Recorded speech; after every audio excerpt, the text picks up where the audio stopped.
It's a grind. For the opportunity to take it in and experience it. So Absolutely. great to see that program coming online.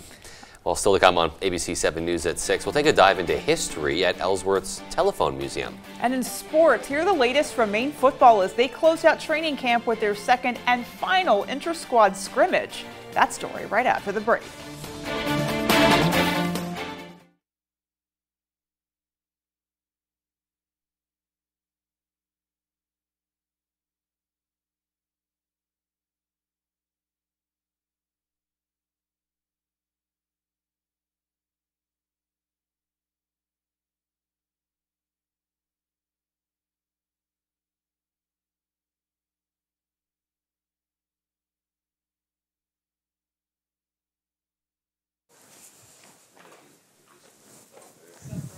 Yep.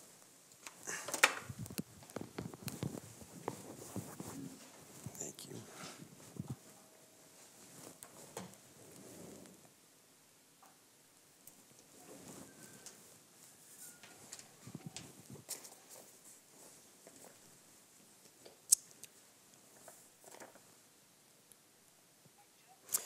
Yep, Maine football held its final scrimmage of training camp on Tuesday. Not a ton of reps for the first team. There was some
Welcome back, everyone. Well, Maine football held its final scrimmage of training camp on Tuesday. Not a ton of reps for the first team. There was some situational work, but overall the session was more about developing depth, particularly for the offensive line.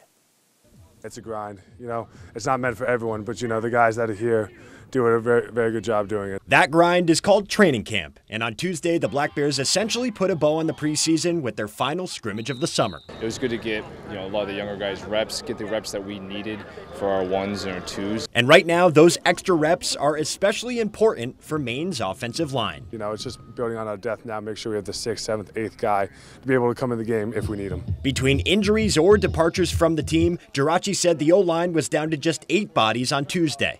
You get down in depth, I think that's where you're going to be, we're going to have to make sure we have the right guys in the right spots at the right times and plays. But even with limited numbers, Stevens still believes they have the guys to be successful. Right now, we feel confident with the group we have, and those guys have done a really nice job. And as the unit's leader, Geraci would agree. We've been running the ball really well. We've improved a lot on our pass protection lately.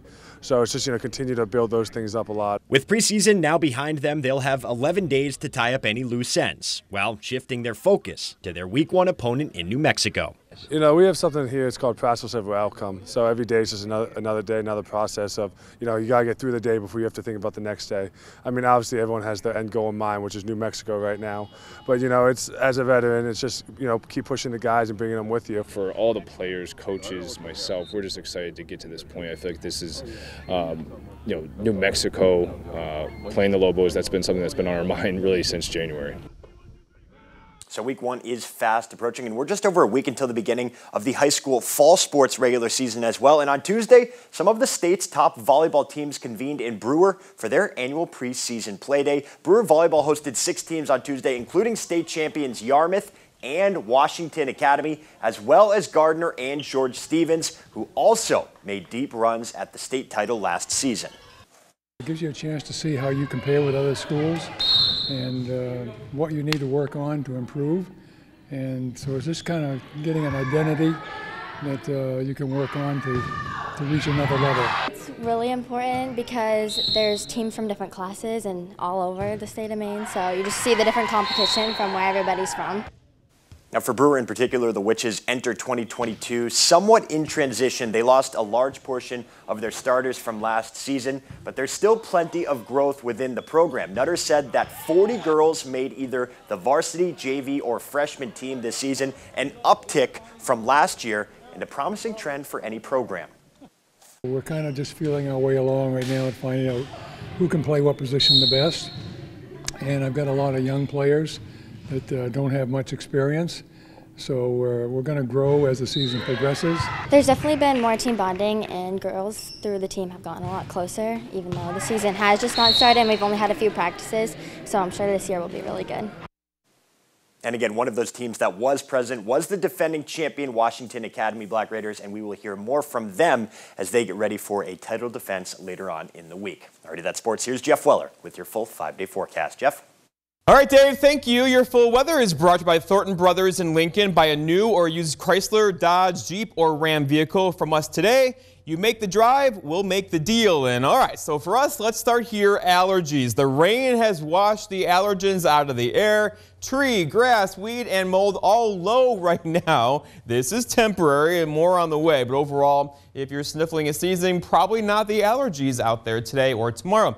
Looking outside right now, lots of cloud cover and a few showers. Generally the environment tonight, we could see a shower at any given time. We've had a break in the action for a while, but off to the west of us, there's this. The backside of this is moving in our direction, so look for a couple light rain showers out there tonight in the early parts of tomorrow. This is a very slow moving system and it's large, so it'll take some time for all of this to get over here to the east of us tonight and tomorrow, and that will keep that chance for a few showers around tonight into tomorrow. Let's walk you through it. So here we are this evening and tomorrow morning. Lots of cloud cover, some drizzle, some light rain showers. You get the story. Here's 7:30 tomorrow. Lots of clouds, lots of drizzle. And then throughout the day tomorrow, still some drizzle. Decreasing clouds, though, throughout the day. And by tomorrow evening, we should say goodbye to this system, revealing a very nice day for us on Thursday, although Thursday morning could feature some very dense fog around here once again. And then our next weather system gets in here late Thursday into Friday. We're in a pretty active weather pattern right now. The severe weather threat tonight is pretty much non-existent. There could be a couple loud thunder showers back off to the west of us. Overall, though, pretty quiet around here. Just some general light rain showers across the area. And here's what's left. We're talking maybe 1/10 of an inch of rainfall on the way. There could be a couple heavier than that, but overall, the bulk of the rain is now done with this system. But there's more, of course, later on in the week. The wind today is pretty much all over the place again, generally out of the north, but it came out of the west for a while too. This will go calm for several hours tonight. You know what that means, a calm wind, temperatures, dew point. That's going to give us those low temperatures in the 50s and 60s and give us some dense fog again. As you drive in tomorrow morning, 5, 6 o'clock in the morning, look for that locally dense fog. All right, temperatures today were kind of held back a bit, right? All the cloud cover out there, temperatures hanging out near 70 for our region. But look at, those 80s are not too far away. They will make a return, don't you worry. Our forecast then tonight, though, is a few showers out there. Some dense fog is likely.